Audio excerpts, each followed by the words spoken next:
All right. I think I'm live streaming.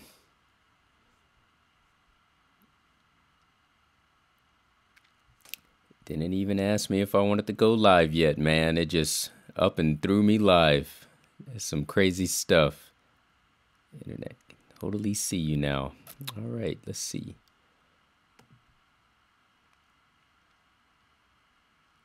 All right. It looks like we really are live. There's no button that I have to press. I'm here.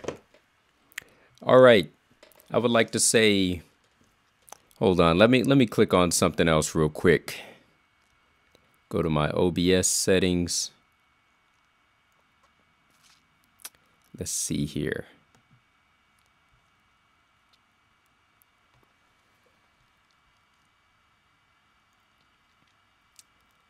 Let's start recording this. All right, gentlemen, I'm ready now. Welcome, gentlemen, to yet another episode of the Gentlemen's Club. I am your host, Marc.antomattei, and today's episode is a very special one because we celebrate our second anniversary for this channel being up and live on YouTube. It's been up on YouTube since, when was it? Since 2 years ago, exactly, January 6, 2016. I remember when I actually first started this channel, I think I was recording videos about shaving apparatus and things like that over at my ex-girlfriend's place. Oh man, I wish I could share the screen with you guys. This is actually my first live stream, so a whole lot of things I have not figured out as of yet. But man, it would be really awesome if I knew how to share my screen with you guys. In order for me to go live now, I'm using this software called OBS. It's freeware. It's open source, and it gets me on the cameras and on the screen just fine. But for other things, like if I wanted to switch over to show you guys some different things about what I'm seeing on my YouTube channel, you know, I wanted to do a rundown, do a quick history from my first video to present and add some commentary about the channel and things like that. But unfortunately, that's all completely out of the window now. If I don't have the option of sharing the screen, it means I can see it, but you can't. See if I can go through some settings here. Oh, ADRIQOS. He says, am I stalking him? No, man, I'm not stalking you at all. Not stalking you at all. And there's something I wanted to say. Yeah, I'm actually in Tokyo. It's 1:09 p.m. at the moment. I thought it would be best to do it now than never because most of my audience that subscribes to this channel, a majority of you guys are in the United States and Canada, with a small minority being in the EU. I think the EU guys are just now waking up, but my home in New York City, it's about 11 p.m. for them. And for my LA folk time people, that's it's about 8 p.m. So I wanted to hit you guys up before everybody went to sleep. I thank you for tuning in. I'm glad to have 5 subscribers, which just 5 live viewers, which just now jumped down to 3. Yeah, they say Rome wasn't built in a day, man. So, you know, I'd be lucky to have one person watching right now. I'm not picky. Oh man, I think it's time to celebrate. I think I'm gonna crack open some whiskey. This is a glass that I bought on my distillery tour of this Kirin whiskey distillery. Probably the biggest one in Japan, actually, and one of the biggest ones in the world. I don't know how well this is going to show up. So I bought this nice tumbler whiskey glass, and I don't know if you guys could see it on camera. Hopefully it's clear enough for you.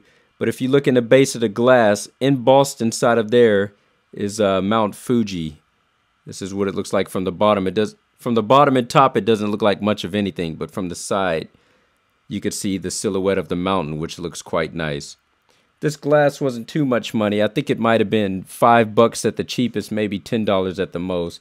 I don't remember the price, just remember that it was cheap.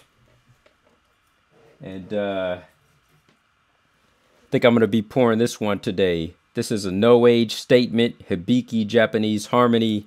This thing is only cost me about 44 US bucks, but that's in country, in Japan. If you're inside the United States and you purchase this, I can imagine it being almost twice the price. That's what I can imagine. Yeah, those whiskey import prices are no joke, man. No joke. If it was something that I could do as a business, I would already be buying and exporting this stuff from Japan, but the exportation fees are just absolutely too high. They're through the roof. Not even sure if they would allow me to ship overseas, but I think I can do it, but I think it's not worth it. Add a little bit of water inside of there. Well, it looks like a lot inside of this glass.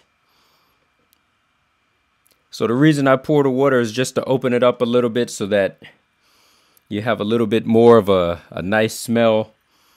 Opens up the taste a little bit where it's not too strong. Just a little bit, not too much. All right. Let me make sure that I'm looking at these comments, man. I don't want to miss out on anything. All right. Hello, Jay Sykes. And hello, Andy Hunter, a.k.a. ADRIQOS. Yeah, okay. I'll tell you guys about some life in Japan. First, I know where ADRIQOS is. You're up in Canada, buddy. But actually, I'm not sure. Are you in Montreal?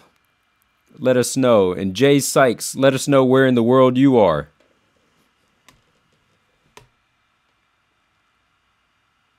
All right, while I'm waiting for these guys to respond, let me have a quick sip. Oh, very, very nice.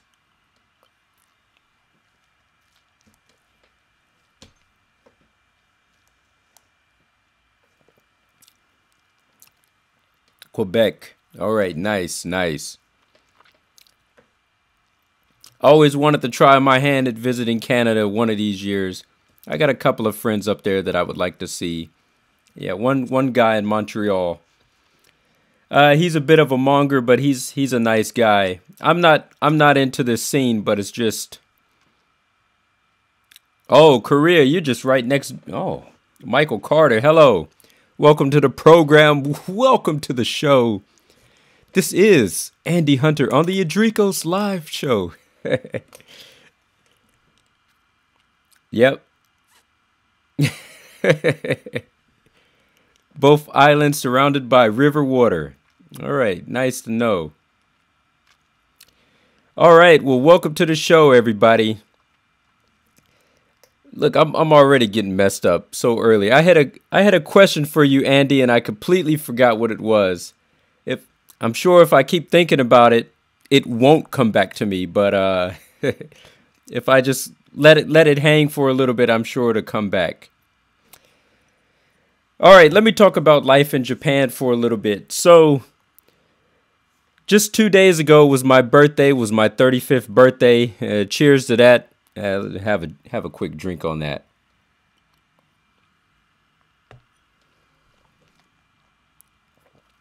All right, it was my 35th birthday just 2 days ago on January 4th. Today in Japan, it's January 6th. It still may be the 5th for you wherever you are in the world. Because it's just one of those things. I'm from the future. Yeah, thank you. So anyways, I came to Japan roughly about 14 and a half years ago. I was only 21 years old at the time. Coincidentally, I'm wearing a sweater just to keep warm inside of the household without having to burn too much heat right now. That says United States Air Force. This is how I made it over to Japan to begin with. I joined the United States military, and my job, I was like a computer administrator. So to speak, my field that I studied in the Air Force was called information management. And it's just one of those jobs that's just necessary and required for the Air Force, no matter where it could be at in the world. Wherever there's a military base, there's always a need for an information manager. So as soon as I got out of basic training, as soon as I got out of my technical school for learning my trade for information management, you know, I could make a short list of the top 3 places that I would like to go to anywhere inside the world where there's a Air Force base at. And, you know, I had a complete fascination with the Orient back at that time. If I could have went to Hong Kong, that would have been my first choice. But as you know, U.S. relations with China as a whole is pretty rocky. There is no military presence anywhere inside of China. So I thought my next best bet would be Tokyo, Japan, because there is a base here called Yokota Air Base in West Tokyo, or as they say in Japan, Nishi Tokyo, meaning west. And so I put that as my number 1 choice. And then number 2, you know, I wanted to see the world. So number 2, I put some base in England. I'm trying to think of the name of it. Yeah, man, I might have to do a quick Google search. See if I can find the name of this thing real quick. Not as if it really matters to you guys, but I'm just trying to recollect for myself, to be honest with you. All right, let's see. U.S. Air Force bases in England. Yeah, computer says it wants to freeze up right now. All right. But this ain't working for me too good. Come on, Google. Hit me with something, man. Hit me with something. All right. You know, anyways, that's beyond the point. That's beside the point. Let's go back to the stream. Anyways, the second choice was somewhere in England, and then the third choice, I don't remember where it was. But then after I put out that short list, they finally sent me to Japan, and I spent the first 3 years of my Air Force career here. And then I loved Japan so much, I wanted to stay. Loved the people, loved the place, so I got out quite early while the getting was good. I only did about 4 years of service, and that was it. And the rest, as they say, is history. But yeah, 4 years with the Air Force in Japan. I was a young punk back in those days, but I thoroughly enjoyed being a punk at that time. I had this really cheap car that I had bought, because cars are cheap to buy, but the oh man, I'm just opening up a can of worms here. It's a long story that I have to get into now. So cars are cheap to initially purchase, but in order to keep the car is quite expensive. There's all kinds of emission taxes that you have to pay, and insurances, and just different types of things that you have to pay, like every 2 years. So every other year you have to pay these exuberant prices just in order to keep the car. One of them is called JCI. It's called Japanese Compulsory Insurance. And you have to take the car into a legitimate shop, like a workshop, and they're going to inspect the car for damages to make sure that it's safe to drive on the road. And you have to pass this test every 2 years. If you don't pass the test, then you have to get those components on the car that are broken fixed in order to continue driving, in order for them to renew your JCI insurance. But anyways, I bought this car for cheap, for about $2,000. They don't even have this one inside the United States. It's called a Honda Inspire, and this one is like a Honda luxury sedan. I would say inside the States it would be more akin to a Acura car, because it's more of a luxury line model of cars. So I had this car, paid $2,000 for it, but I put over $10,000 worth of parts inside the car, and I changed it from a luxury sedan into a racing car. And what I used to do at 21 and 22 years of age when I first came to Japan, I used to go up inside the mountains of West Tokyo, and I used to do street racing inside of this car. And there was even 2 times that I took this one to the circuit, to the track called Fuji Speedway. I went there twice. And man, I absolutely ran this car into the ground. I could say that I got some good use out of it, driving where I wanted to go, racing with it and things like that.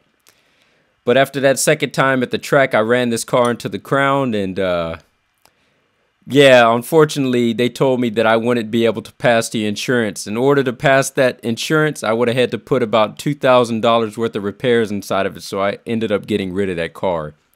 Now I'm just like every other Japanese person, completely carless, and I use public transport as my means of transportation around Tokyo. I'm willing to go out on a limb here and say that Tokyo has the best public transportation the world over in terms of subways and trains. There is no place that these trains cannot get you to. And if you can't get there with the trains, then additionally on top of that, then once you get out of the station, there's bus stops at every train station that'll get you to where you need to go. But I'm within a 7-minute walking distance of the train station that I live at now. But anyways, I came to Japan with the United States Air Force, did information management. I worked at a communication squadron. That was my job for about 4 years. Got out. While I was still young, I was doing some street racing and things like that. And then eventually I gave that up. About 15 years later, here I still am inside of Japan. But, eventually I'm going to have to get out of this place sooner or later. I don't know when that is, but unfortunately, all the jobs that I've been working here, I have not been working towards any type of retirement. I'm not getting, what is the word I'm looking for? I'm not getting any type of pension, or I don't have any pension plans going on. So I'm going to have to go back to the United States while I'm still young and quote unquote, get a real job. That way I start working towards a pension for my future once I hit like about 60 or whenever it is they start giving you benefits for Social Security and things like that. All right, let's take a look at these comments. You sound like my older son. He drives a right-hand drive Honda from Japan and races them. Yeah, this sounds almost exactly the same, man. Same story there. Anyways, while I got the time to make these YouTube videos while I'm here, I think I need to really start churning them out. And I really need to start hitting up the scenes and going all throughout the city, cover my bases, cover about history, about the in places to go, just about anything I can make a video on. People eat this stuff up. This is not a travel channel. The Gentleman's Club is meant to be a men's channel first and foremost, but I got people getting on here from time to time. When they find out that I'm in Japan, they keep requesting more and more videos about Japan. So I kind of feel a little bit compelled to kind of cater to their needs a little bit and make a few videos for their needs. I had just started recently, about a week ago. I made a video about the best jazz club here in Japan. And then the subsequent video that followed that was about a beach here in Japan called Enoshima. That Tokyo's kind of landlocked. It's kind of landlocked, but not landlocked. We have Tokyo Bay, but nobody wants to swim inside of that dirty water with all these factories and businesses on the shore and things like that.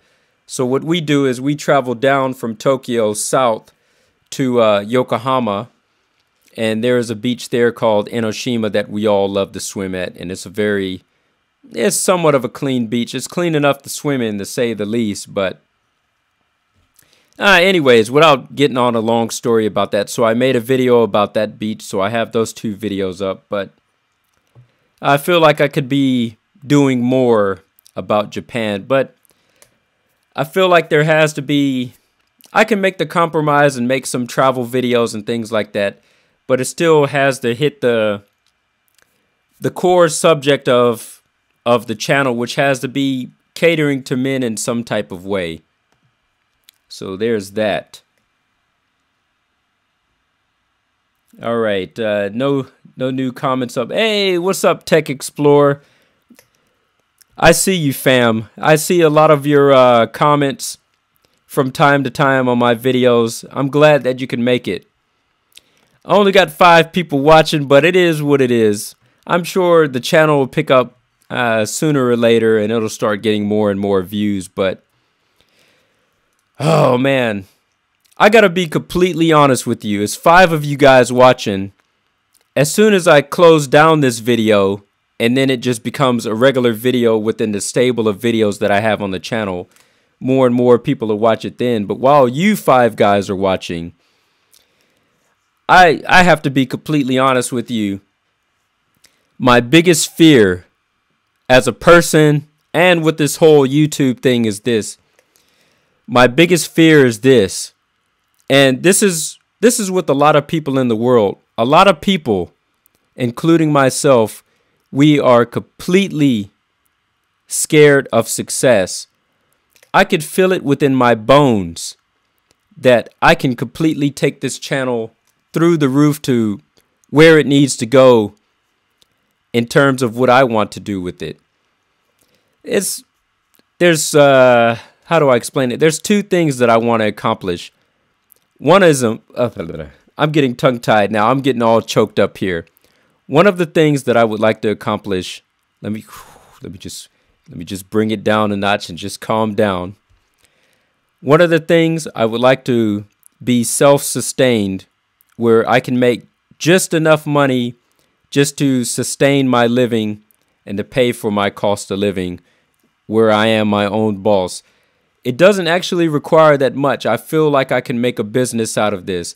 It wouldn't just be YouTube alone, but it would be YouTube supporting other businesses. Like, for example, I had already authored one book about Miles Davis, and this book is like a companion guide to his autobiography. But I feel like I can make like a sequence of men's books, each one about a different aspect of men's lifestyle. Like the next book that I'm working on now, just because I'm here and I knew that I could take advantage of the situation, I was going to make a whiskey guide, the whiskey guide to Japanese whiskeys as according to marc.antomattei.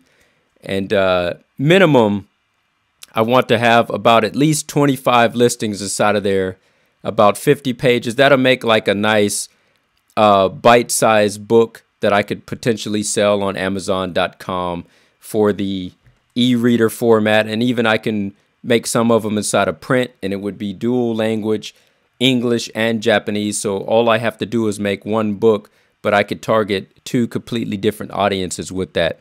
And I think that one is going to be a keystone in making some good sales for me. But that's just one aspect of how I'm saying that YouTube can help take these things off the ground, because I can advertise about the book on the channel and things like that. So it's going to be one hand feeding the other and one business supporting another. But let me go back to what I was saying. I'm scared of success. I feel it in my bones that by putting in the hard work and the effort, I could take this channel off to the plateau that I wanted to reach in order to sustain myself. All right, I won't be able to share the screen with you right now because I haven't figured that out on my first stream. But at this point in time, I have 1,365 subscribers on the channel. Once I made that first 1,000, I said, okay, if I can do this, then there's no reason why I can't hit 5,000. And I feel like if I can hit 5,000, then I can hit 10,000. If I can hit 10,000, then I can hit 100,000. And I want to say the magic number is probably somewhere around 70,000. If I can get 70,000 subscribers on the channel, I feel like I have enough support there. I mean, I'm not going to be living a luxurious life or anything like that, but I feel like I have enough leeway and people to work with and monetization, not just of YouTube, but with other streams and other streams of revenue that I could take it off and get to the point to where, you know, I could sustain my own life and be my own boss and things like that. So that's where I want to take the channel. But man, I feel it in my heart that I can make it to these places, but it's just so scared to make the jump. Even now with this live stream, I only got 5 people watching, and I'm happy to have the 5 people watching. I would be happy if I even had 1 person watching as of right now, but I know that this is the first step. What would hurt me the most is if I had got on, started live streaming right now for this first stream, and nobody was watching. That would kind of, you know, that would crush me inside. And that would hurt my motivation to continue to do things like this. But if I feel like if I do things like this well, then you know, it might be 5 today, it might be 10 next week, it might be 20 the week after that. Eventually I might get it up to 100, and I would be completely okay with that. But it's just, you have to make the jump. And well, there's no better time than now. Why wait? Why procrastinate? Yeah, definitely. ADRIQOS said, I've made vids where no one watched, but you got to keep at it. Exactly. Exactly. It's one of those things. It's one of those things. All right, let me go back in time to my very first video. Unfortunately, the channel's kind of been straying away from... I'll give you guys my train of thought, but I gotta set this thing back on course. When I had first started this channel, everything was just about straight razor shaving, and it was about shaving apparatus and things like that. But I knew deep inside of my mind that it's not just going to be about shaving. That is, the channel was meant from the get-go to be a men's lifestyle channel. So I wanted to talk about fashion and suits and how to polish your boots and shoes and dress shoes and things like that. Tips about haircuts. It could be anything. Travel tips, relationship tips. But I made a sequence of videos just all about shaving. And eventually I had gotten out of that at some point in time. Wow, it's a lot of videos about shaving. I'm going through the listing right now. Wow, that's a lot of videos about shaving. I'm still running through these things. Eventually, I got out of this, and I finally got into the style market, in which, you know, I reviewed some shoes, a couple of clothes, buying clothes on a budget, and coordinating it and making it look nice. Then I started doing some videos about, I quote unquote call it gentleman's tech, about technology for the gentleman. And then I started talking about wristwatches. And then aside from that, then I got on this whiskey tip. And it seems like once I get on one topic or one theme, it's very difficult for me to let go of this. So it's just been consecutively one video after another about whiskey. And I've even had some of my subscribers get on some of the videos, and they say, "Oh, you've become an alcoholic now." I'm not an alcoholic. I just recreationally enjoy whiskey. But I understood why they said that. They said it in a way to kind of demean me, because they said, why did you stop doing videos about the things that you were doing videos on? And now it's like your only focus is about whiskey. You're kind of robbing us of the whole purpose of why we subscribed to your channel in the first place. So, and finally I come to the realization that I have been making too many whiskey videos. So I'm trying to venture out and wean myself off of making whiskey videos, and just making it about an abundance of a miscellaneous array of topics. Not to say that I'm going to stop making whiskey videos, but I think I need to make them less frequently and upload them a little bit less. So that's one thing I would like to do with the channel. And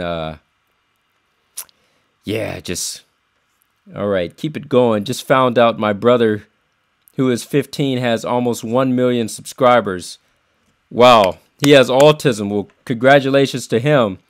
I'm completely fine, and I only have about 1,000 subscribers, and it hurts me, man, because I feel like I should be at a higher place than where I am now. I made a similar video to this roughly about a year ago, and I don't know what I titled it, but the theme was about the Gentleman's Club a year on down the road. And I talked about where I was at that point in time and my 1 year outlook where I would like to be at 2 years in time. And unfortunately, I'm not sure if I met my goals or not. At that point in time, about a year ago, I think I might have had, I'm estimating about 660 subscribers. That's right. That's right. A year ago, I had I'm getting so confused. I had 660 subscribers. And I think I said where I would like to take it from there, I would like to quadruple that number and get it to 2,000. Well, I haven't quite hit that number, but I was able to double the numbers of subscribers. That's kind of a slow burn there. If I can double the numbers every year, that's still a nice goal to make, but come on, man, we don't have that much time in life. If I want to get to where I need to be, I need to work harder. That's all there is to say about that. I need to work a lot harder than what I am doing now. Because where I would like to be, let's say my outlook from now, from the 2 year mark, the next goal is to get to 5,000 subscribers. And hopefully I would like to be able to do that within the next year. I really have to step my game up. This should just be, it should take over itself. It should take over itself. Whereas I don't have to worry about this thing anymore and the numbers just take care of themselves. The only thing that I need to do on my end is I need to continually pump out the videos. I feel like there's a compromise somewhere. But anyways, I need to continue to pump out the videos, but they have to be of quality. It's one of those things, I feel like if I'm just churning them out, like as if it's an assembly line, I feel like, yes, I would be getting more videos out there, but I feel like the quality of the videos is going to take a hit. And I'm trying to decide now, where is that balance going to be? Do you have more videos than you... Yeah, am I going to take a hit on the quality, or just do you put them out at a nice quality level as they're done? Or is there some type of balance somewhere that I need to have these things meet at? So it's just one of those things. I'll figure it out eventually. The only thing I can do is just live and learn from my mistakes. I even get depressed talking about this stuff because I feel like I should be further along than where I am now. All right, if you saw the top 15 channels for men, all of them was focusing in one target, watching watches, fashion, etc. If you want the channel to grow, you need to focus on one target. I feel like I can branch out and hit a few targets, but not just having it jump all over the place. I'll tell you guys again now, but one of the last videos that I uploaded within the last 5 days, it was my top 15 YouTube channels for men. And I've already mentioned inside of that video the people that I aspire to be like. Is that coming out of my mouth correctly? I don't want to be these people, I want to be my own personality, but what I want to say is these people are my inspiration. When I look at their channels, I think that there's no reason why I shouldn't be at the level that these guys are. But one of the biggest channels that I watch is called Real Men, Real Style. And they had already hit the 1 million subscriber mark. And it's just about men's fashion in general. That's the core part of the channel, 90%. Maybe the other 10% might be something else, but it's mostly about men's fashion is what that is. But there's some men's channel that I subscribe to, such as another one is called Let's Get Made TV.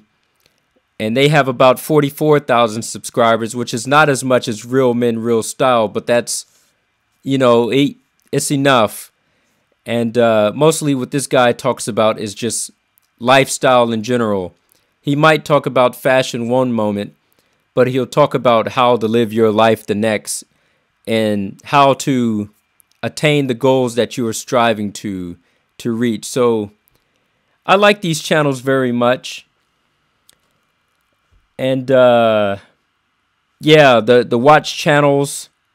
I watch ADRIQOS channel. He's inside the comment section right now. Make sure that you click on his name and go to his channel and subscribe to him. I like to watch Archie Luxury. He's a monger, but he knows what he's talking about when it comes to watches. But that's a very niche market. I feel like once the people inside of the watch community on YouTube, once they start turning out these videos and you kind of feel like that these people are watch channels only, you don't really go there for anything else but just to learn about watches. And I feel like these niche markets, they hit their plateau at some point in time. Like Archie Luxury, one of the channels that I watch, he's kind of been stuck at, is it 60,000? He's kind of been stuck at 60,000 subscribers for I don't know how long. And he's not really getting anybody new. It's just repeat customers. So the only thing he has to do is just focus on trying to keep these customers and not losing them. But man, I'm trying to look for new ways to pull in new people so that I can hit the next level.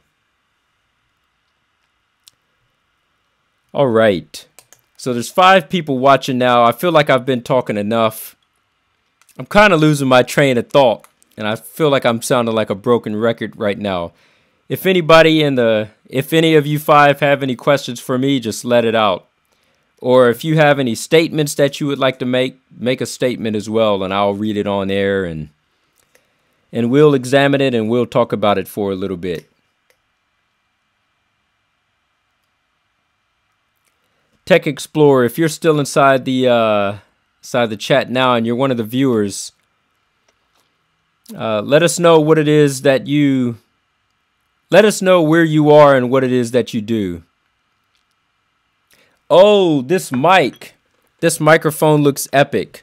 I got the box right here. Just a moment. Just a moment.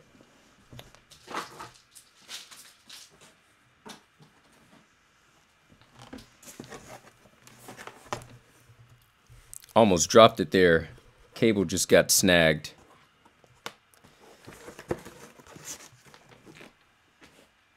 Stay on the line, folks. I'm getting ready to stand up so I can go grab this box just right across the room.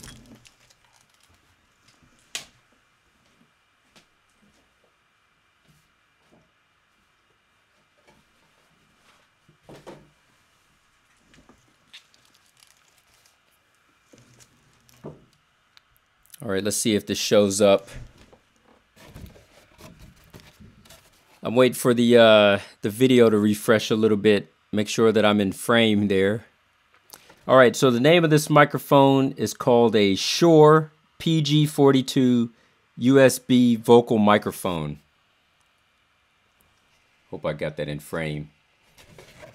The very nice thing about this is that it works plug and play with your computer. All you got to do is just stick it in by USB, and especially if you're on a Mac, it's going to be instantly recognized. Maybe with Windows, it's going to be instantly recognized as well. but you might just have to install one driver or so, and then you're completely taken care of. I'm a complete technology whore, to say the very least, and I got an abundance of microphones, and all of them are made by the same company. They're all made by Shure.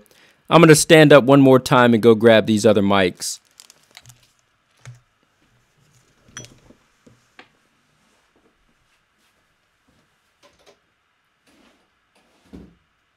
Yeah.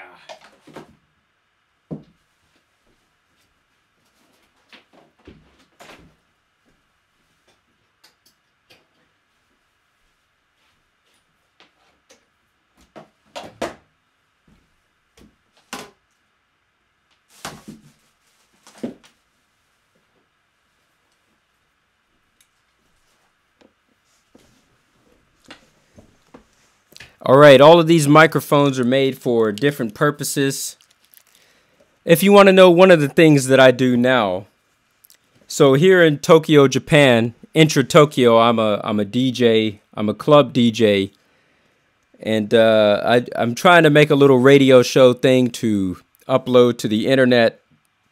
It's not a streaming radio show, but it's more like, you know, I record the program, which might be 1-2 hours in length. And then I put it on a hosting website, which archives it there for you to listen to at any point in time. So this Shure microphone, this one is called a SM58. Let me take off the screen there. And I use this one just for DJ purposes. So when I speak it to this one, you know, the audio is recorded inside of my turntables and inside of my mixer. And I can use this for my radio show.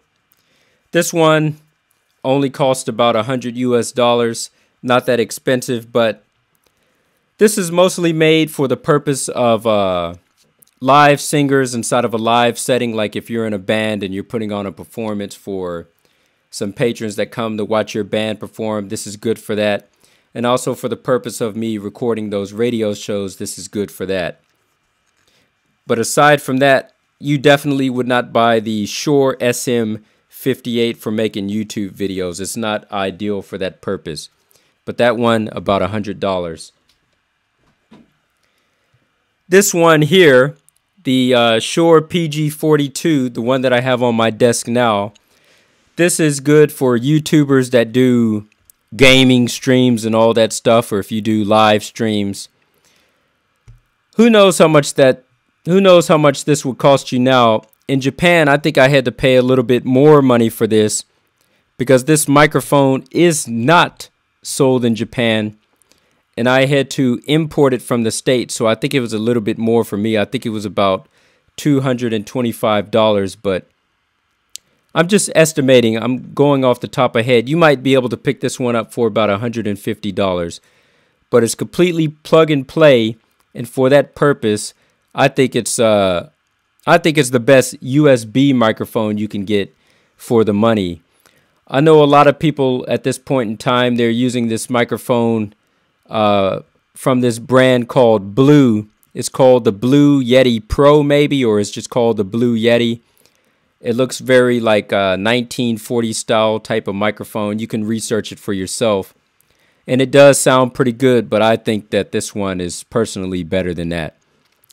And I don't use it that often. This is actually my first live stream. I've probably only used this microphone and maybe made about 3 videos with it. But from here on out, every time I do these live streams, I will be using this microphone. I'm not going to let it go to waste.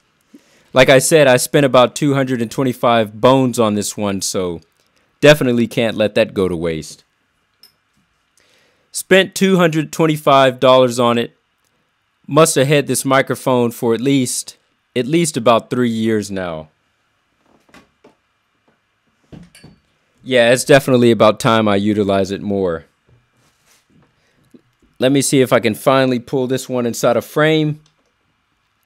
Now this is my holy grail of microphones, but there's a story behind this. This is the one all radio stations used.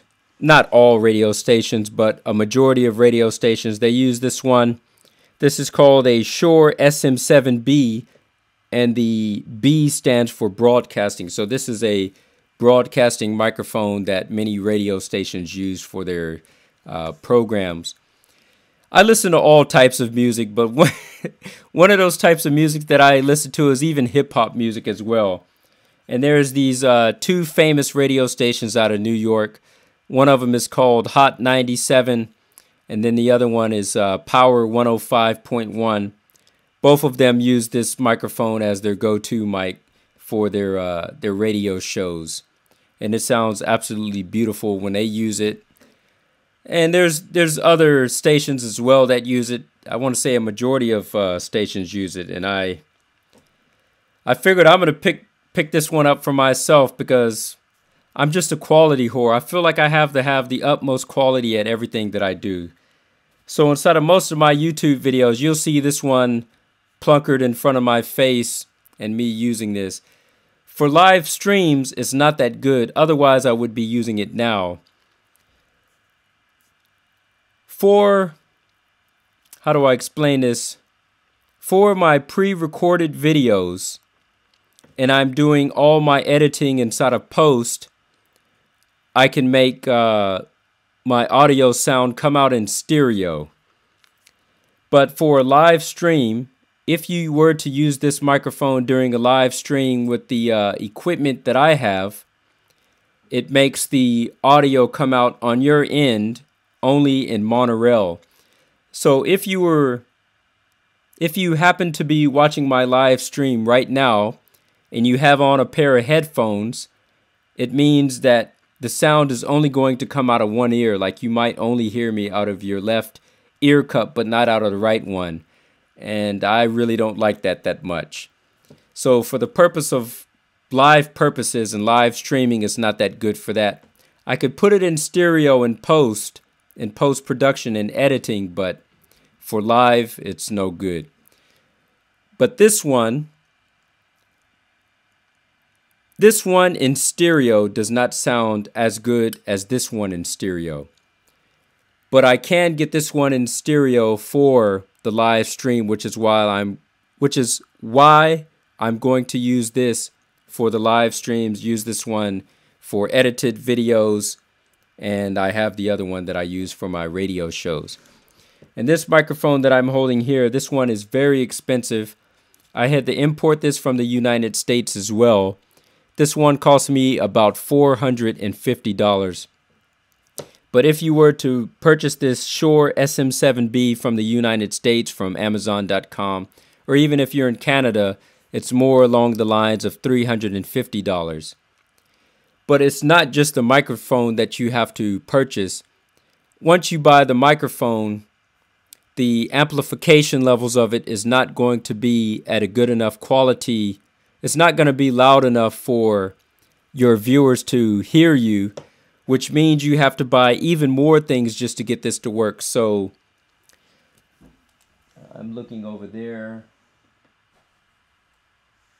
I have this thing called a Focusrite Scarlett 2i4, which is like a microphone interface program that cost about an additional $200. That's just to get the microphone from the microphone to the computer. Is that microphone audio interface? That's $200 extra, and even with that audio interface, you still cannot hear the volume or my audio levels that well, which means that I had to buy an amplification device, which is the in-between point between the computer and the... Oh man, I get so lost. Between the Focusrite and the computer, you have to have an in-between, which is another amplification device, and that costs about $100. So all in all, this is $450. The audio interface is $200, so that's $650, and plus the amplification thing was another $100, so that's about $750 just to get this thing to work. But once you get it working, man, this would be your holy grail of microphones, and you really wouldn't need to purchase another microphone in the future. Look at this thing swinging out at me. Let me get that out of the way. But yeah, it's quite nice. And in fact, this microphone that I just put on the side here, this SM7B, this is the microphone that Michael Jackson used to record his Thriller album. He recorded the whole album using this one microphone. So that should tell you one thing about it's the best-selling album of all time. So that should tell you one thing about that microphone and how good it is. But unfortunately, can't use it for this purpose. But for live streaming, this, once again, is the Shure PG42-USB. There's another one, it's called the Shure PG42, but it's not USB. And you would have to buy an audio interface just to get it to work with the computer. So I would say go with the USB model of that. Yeah, I'm a quality horologist. Yep. The other thing that I need to make a video on, that I'm in the process of making a video on, that I'm going to upload to the Gentleman's Club channel, the Gentleman's Tech portion of the channel, is the video camera that I use. I'm going to get up one more time and I'm going to bring this camera back.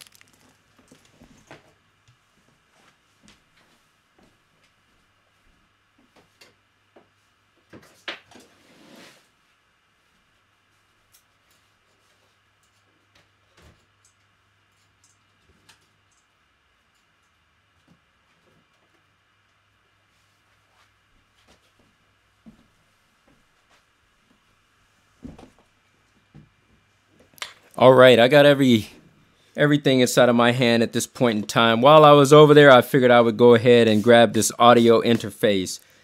So in order to get that expensive microphone to working, this is the audio interface that you need for that. This one is called the Focusrite 2i4, and this is what it looks like. You can either plug 2 microphones inside of this to amplify the volume of the microphones by turning these knobs here. Or you can also plug guitars inside of this and use this as a preamp for guitars. But I only use it just simply for microphones, just to get that big one to working. And this is that in-between thing. This one is called a Cloud Microphones is the brand. And the object is called the Cloud Lifter CL1 Mic Activator. So this adds about 15 decibels of clean audio gain without additional noise inside of the chain once you have your microphone connected to this. So this will amplify it by 15 decibels without adding any additional noise. So this one, $100. This one, about $200. Maybe because both of these things are old at this point in time, you can get on eBay and you can pick them up for even cheaper than what I paid for them. Just go ahead and buy them used. Of course, I'm in Japan. I'm kind of stuck in a situation where I have to buy almost everything new. But for your purposes, go ahead and buy it used. It's people wanting to get rid of them. You get on eBay. They might even do free shipping, intra-continental US, Canada, things like that.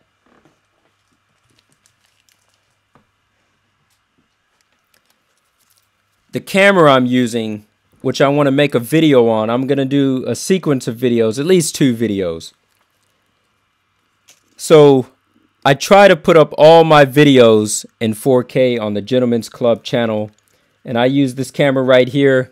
It's called the Sony Alpha 6300, and now they already have a new model out called the Sony Alpha 6500, which means that the 6300 had decreased and declined in price. I paid about $1,000 for this one, just for the camera body itself, and it came with a kit lens, but that kit lens, the quality is not that good on that one, but it did come with that lens. And I bought this, what is this? I bought this 35 millimeter Sony lens additional after the fact, after I purchased the camera. And this lens was about $400. So all in all, about $1,400 for this setup. But I use this now for all of my YouTube videos. The Rode microphone, I think this is only about $100. They make this in Australia. Very good specifications, good audio quality that you get out of this. This is if you need to shoot yourself shotgun style. Maybe you're out and about and you don't have these expensive cameras with you to record yourself with. You need something that's portable. This one is called the Rode Video Mic Pro. Not that bad at all. You could change the decibel levels on this to -10. Yeah, you can zero it out, or you can have it at plus 20 decibels. If you're using a Canon camera to record your videos, you definitely want to put that on plus 20 to have some additional gain, but to not have all that additional noise be present inside of your videos. But yeah, this is what I use to record all of my videos with.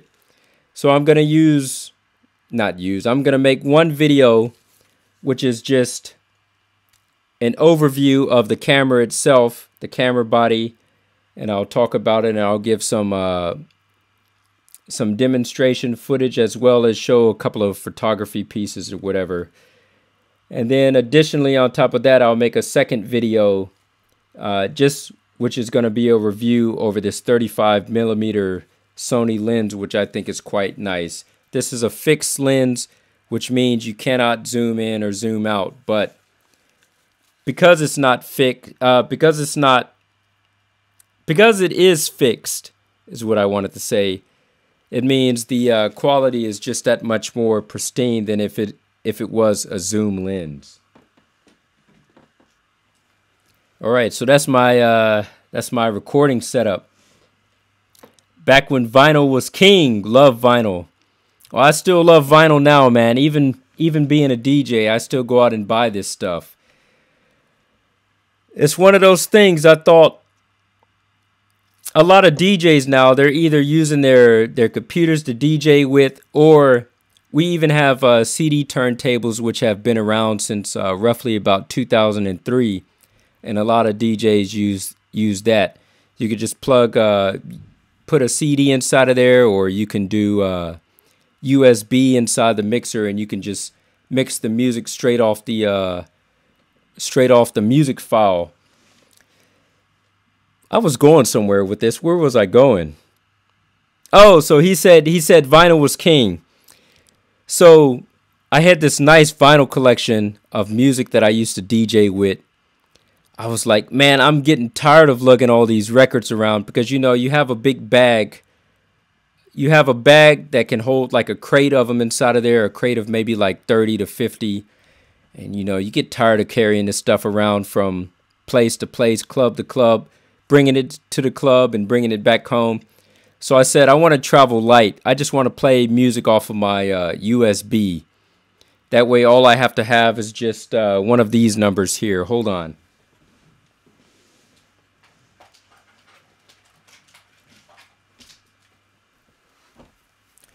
All of my music is on this 1 terabyte hard drive.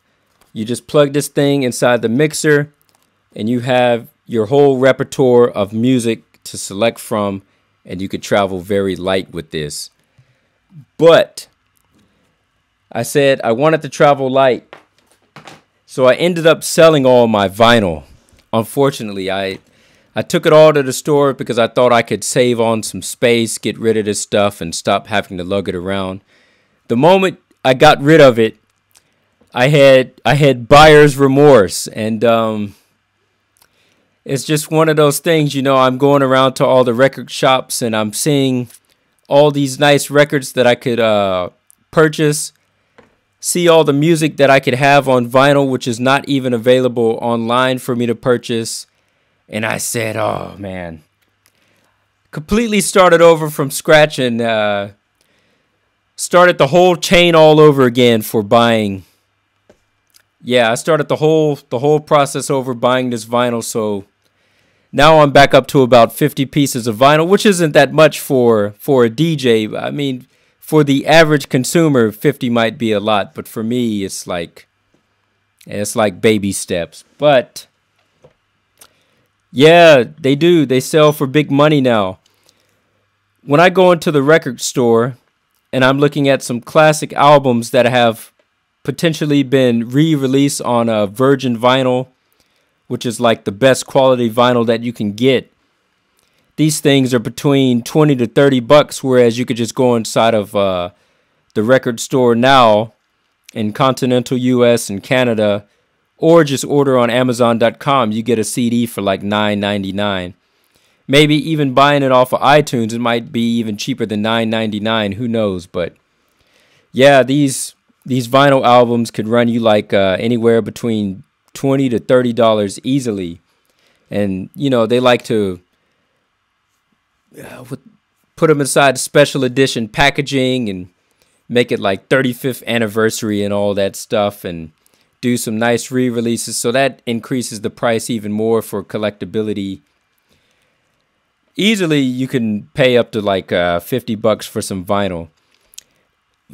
Some old well, that's one thing. I'm only talking about new albums between 25 to 50 bucks.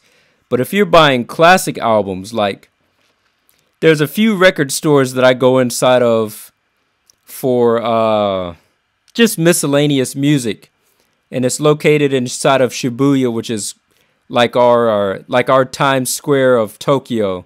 You go inside of some of these record shops and you see these Beatle albums inside of there, like the White Album and what is it? Hold on, type in something real quick. Yeah, Abbey Road, Let It Be.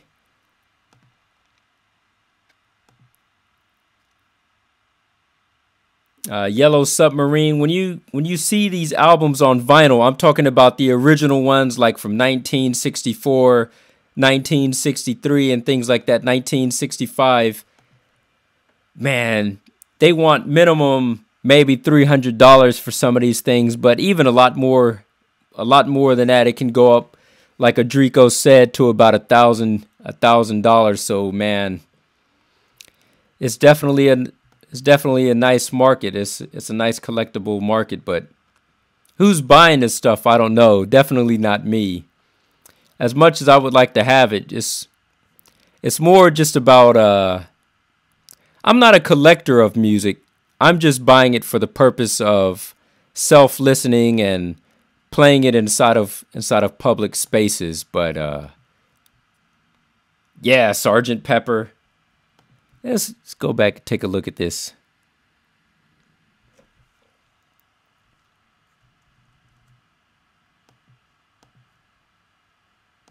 Let's put this in English really quick.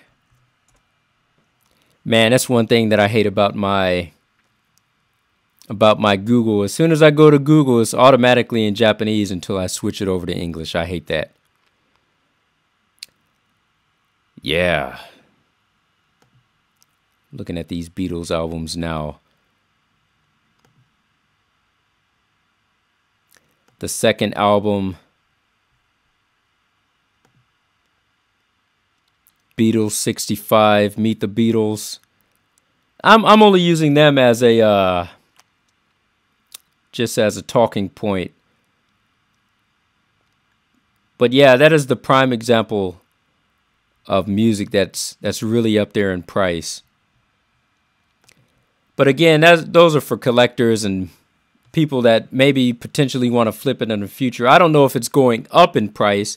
It might just kind of be stagnated at those prices now. You buy it at that price and you resell it at those prices. It's one of those things. I still got this whiskey inside of this glass. I need to finish this.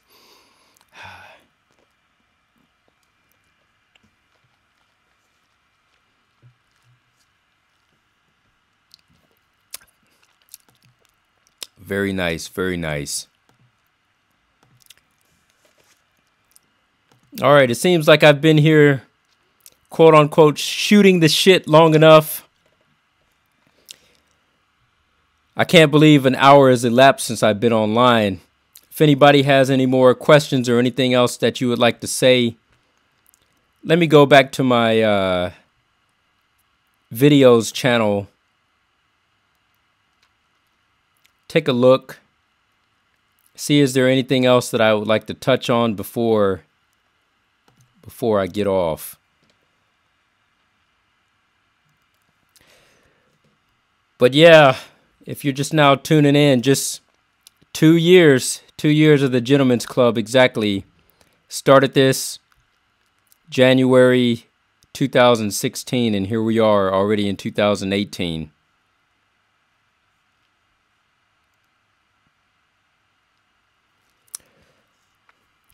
Let's see how many views I have. I have 1,365 subscribers, and the total amount of views on this channel altogether is 350,000 views on all the videos total.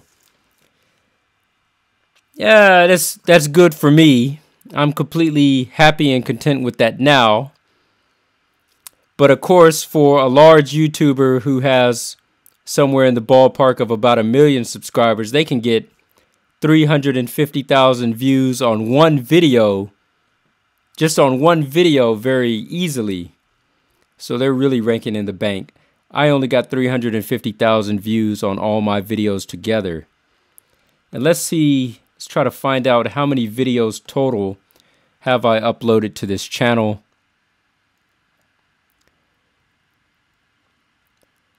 So since I started this channel, initially it says I have about 110 videos up on the channel that are live now. The watch time in minutes, 71,000 minutes. And roughly subscribers, plus 55. There's something that tells me how often I get new subscribers.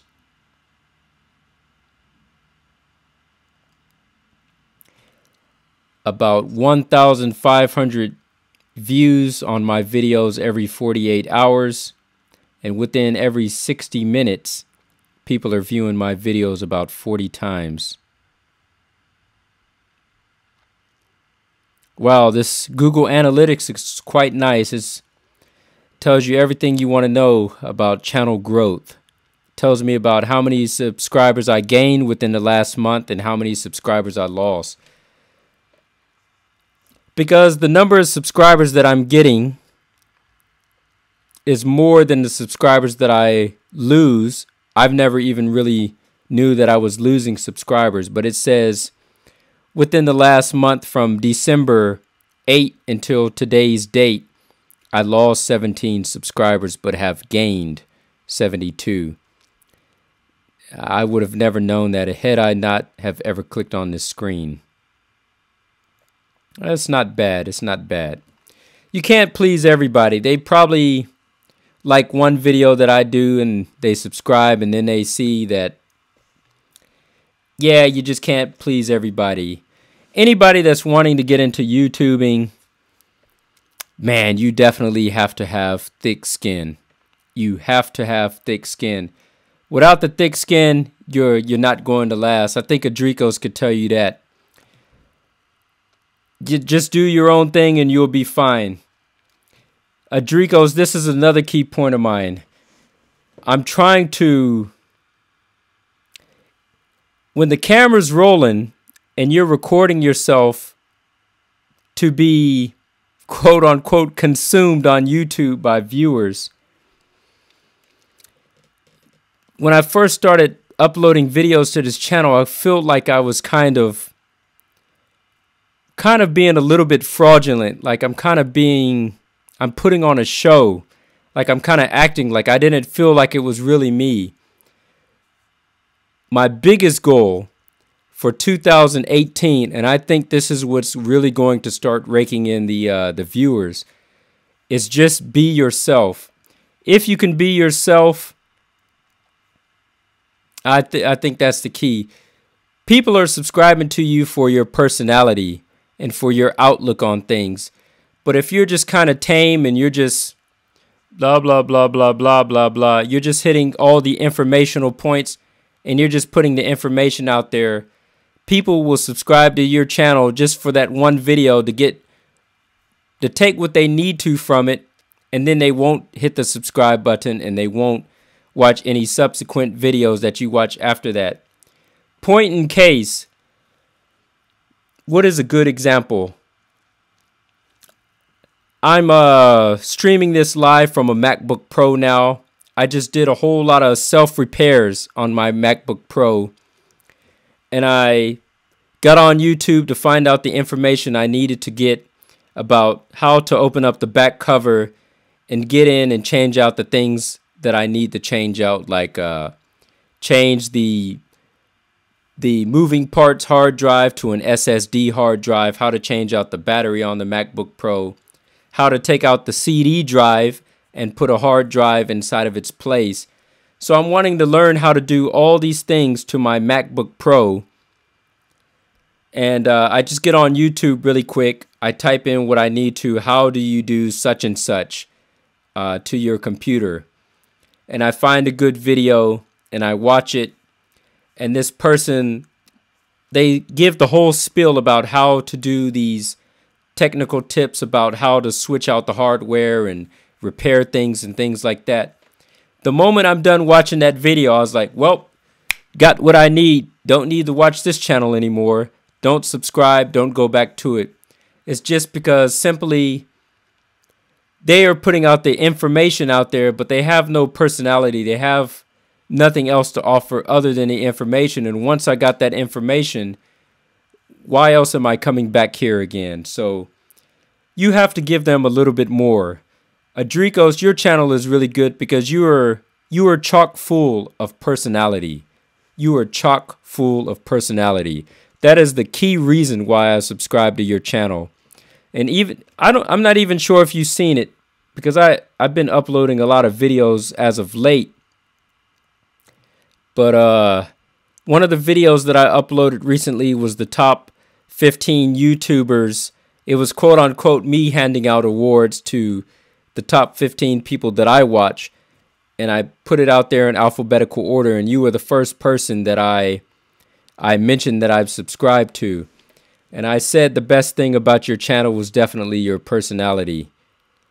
So yeah, I think it works for you in that sense. Just do your own thing and you'll be fine. Exactly.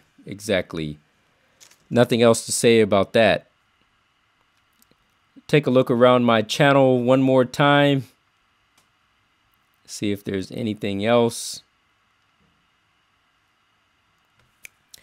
Oh, I was going somewhere with this point about me putting my personality out there. So since my first video of the year, when I made that top 15 channels for men, the best men's channel for the year 2017, I felt like that was the first real video that I truly put my real personality into, and not just there being in front of the camera, just putting out information. And I feel like if I can stay on that road for the duration of the year and for subsequent videos, I think I'm going to be in good hands.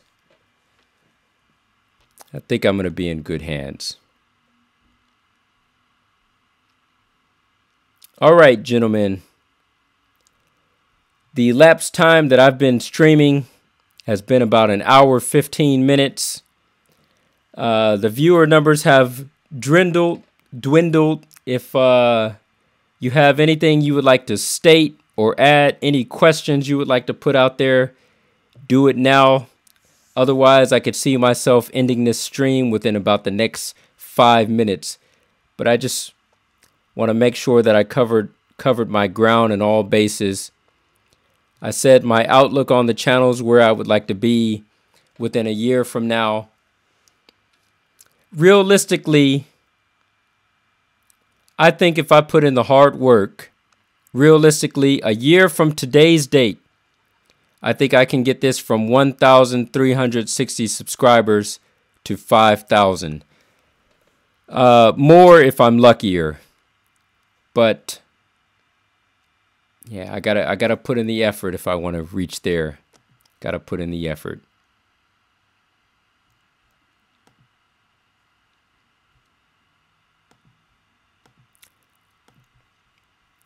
The other thing, they demonetized my videos for some reason. Just nothing wrong that I've been doing.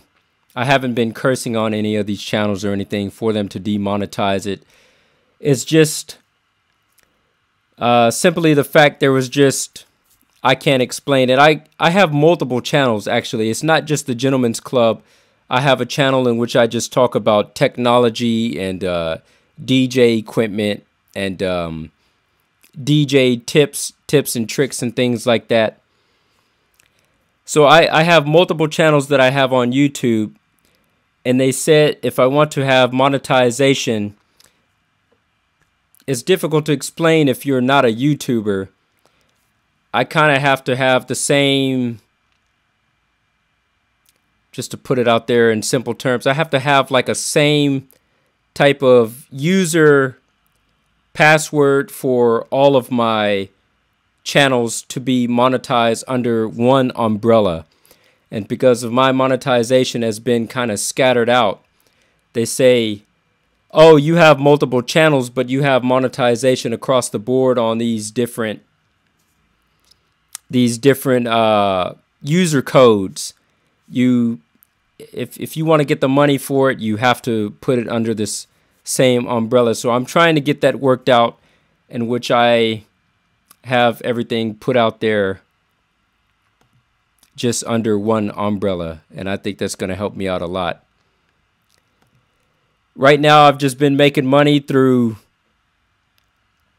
quote unquote AdSense for Amazon. Like, I leave links down inside the description for these shaving apparatus and things like that, and people click on those links and they buy based on my recommendation. So I've been getting some money back through that. Through Amazon has been the biggest way, and the second biggest way is sometimes people want me to make user specific videos. I had somebody ask me about a certain whiskey, to make a video about a certain whiskey, and I had somebody ask me to make this YouTube video about this jazz nightlife in Tokyo, which is my best friend that's out in Belgium. He produced that video. He paid me the money to go out and make that video. So sometimes people donate just a small sum of money to my PayPal to do that. But definitely I need to get my situation sorted out for monetization purposes, and I think I need to do that this weekend. I've been delaying on that for 2 years. Only got 350,000 views total on the channel, but think about the money that I could have made with that. That could have been an extra $500 for whatever purposes to help me get my video quality up to the next level. So I definitely need to get that under wraps. Anyways, gentlemen, I'm just kind of rambling on now. I'm just re-hitting spots that I've already mentioned earlier inside the show. Make sure you subscribe to this channel. It's definitely a good channel and is definitely going to take off in the next year. I have to do concise videos in which the quality and the amount of videos that I start to churn out have that intersection where I start to have more videos but not jeopardize my quality at that expense. A lot of good things coming to the channel. Make sure you subscribe and stay tuned. I got a couple of Facebook groups. Usually I leave these things down inside the description. For the Gentleman's Club Facebook group, I got a Facebook page. I got an Instagram page that I need not neglect. I think this could take off in time. Mostly been uploading whiskey pictures on here, but yeah, I need to reclaim control over that again. And that's about it. That is it. Let's see what time it is inside of your part of the world, because I know everybody's getting ready to start going to sleep now. If you're still out in Western Canada, Western United States, like in Los Angeles, where it's only 9:25, possibly you're still up. But if you're where I'm from, New York City, it's about 12:25 at this point in time. People are starting to go to sleep. I'm not gonna make you endure staying up to watch this. I'll try to get back on here and live stream again soon, but who knows when that'll be. If I can do this once a week, I think I'll be happy with that. I need to have some guests come on the show as well. I think that'll be nice. I forgot, you're in Kuwait. Tech Explorer, if you get this message, yeah, the EU's just now waking up, and anybody below them in their part of the world. Tech Explorer, let me know about your channel, man. Are you uploading any videos to your channel? You want me to put a shout out to you? Let's type this in, Tech Explorer. Let me look for your little user icon. All right, there's that.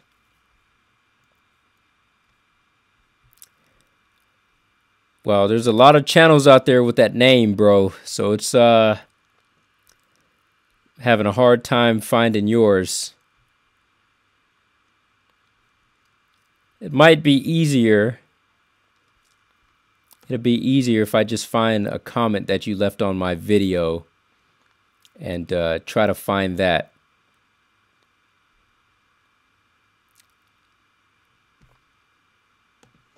All right.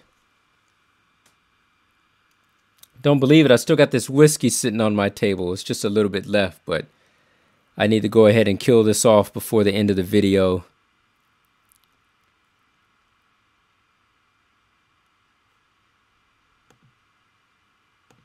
All right, let's go to Creator Studio real quick. See all the people that left recent comments on my videos.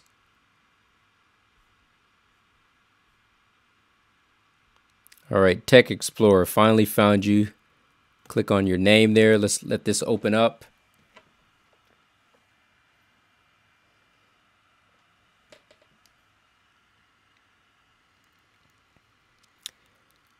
The most recent video, well, it's not the most recent video, it's just what's showing up on your homepage.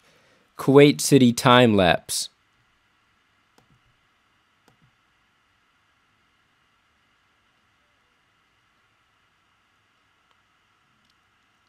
Quite cool, man. It's quite cool.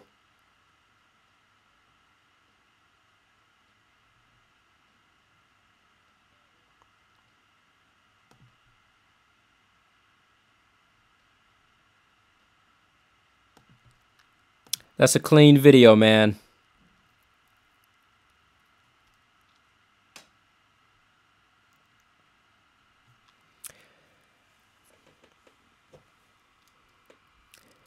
All right.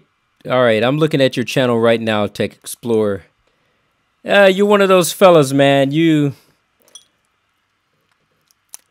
A lot of videos are for your people, so I can see that a lot of these videos that you have uploaded to the channel are in Arabic. Unfortunately, I don't speak that, man. Just gotta be honest with you, bro. You know, I make my videos for the international market, so I keep everything in English. My Japanese is very limited, by the way. It's not good enough for me to get on here and start doing fully fledged videos all in Japanese language and to pick up the whole Japanese market. It's just strictly my videos are in English and it's made for the English speaking market. Feel like I can get more subscribers that way. And it's the target audience that I'm trying to hit. But it's cool that you're making videos or you're uploading videos for your people. Everybody needs to have videos for their people, man.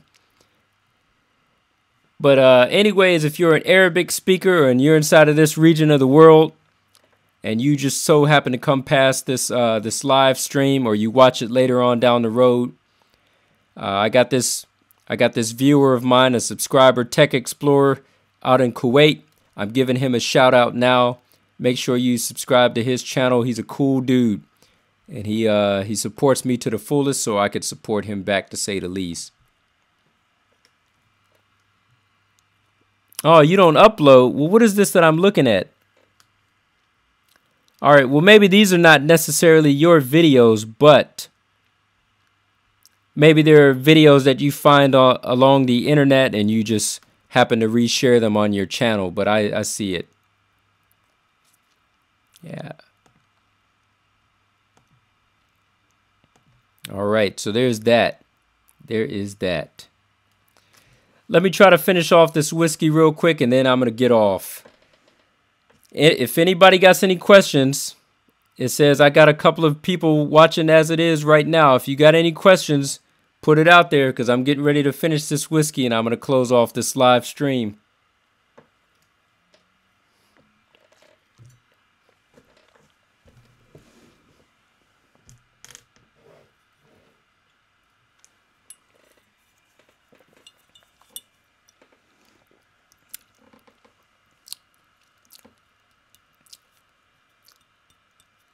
The 17-year-old it is my whiskey of the year. But aside from that one, this one is quite nice as well. If you guys have the financial means to go out and baby yourself and you want to live a little bit luxurious, make sure you go out and you buy the Hibiki no age statement. Who knows how much this is going to cost you? Depending on your part of the world, it might run you a little bit difference in price. But for me, being in Japan, buying a Japanese whiskey, this is about 4,400 yen, which is about maybe 44 US bucks, about 40 US dollars. Go out and get yourself a bottle of that. And again, make sure you guys watch my video about the whiskey of the year that I awarded my whiskey of the year for the year 2017. It's this one right here. This is the 17-year-old Hibiki. And this one cost me about 90 US dollars here in Japan, but might run you a little bit more in your part of the world. But quite nice.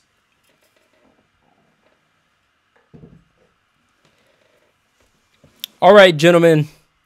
I think I've let this go on long enough. It says the elapsed time that I've been streaming has been about 1 hour and 27 minutes.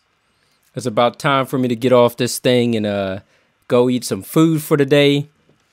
I would like to thank you all for watching. Thank you for supporting me in the channel. Tech Explorer, you're one of my best subscribers. You leave a lot of comments on videos, so I could tell that you're watching. Andy Hunter's my peer, and I've been subscribing to his channel long before he's heard of mine. And I've been watching his channel for about 2 years for his watch reviews and different things like this. And just to hear him chatter about life in general, he's a funny guy. His name is Andy Hunter, but the name of the channel is ADRIQOS. Make sure you guys subscribe to him. Let's see, you could share.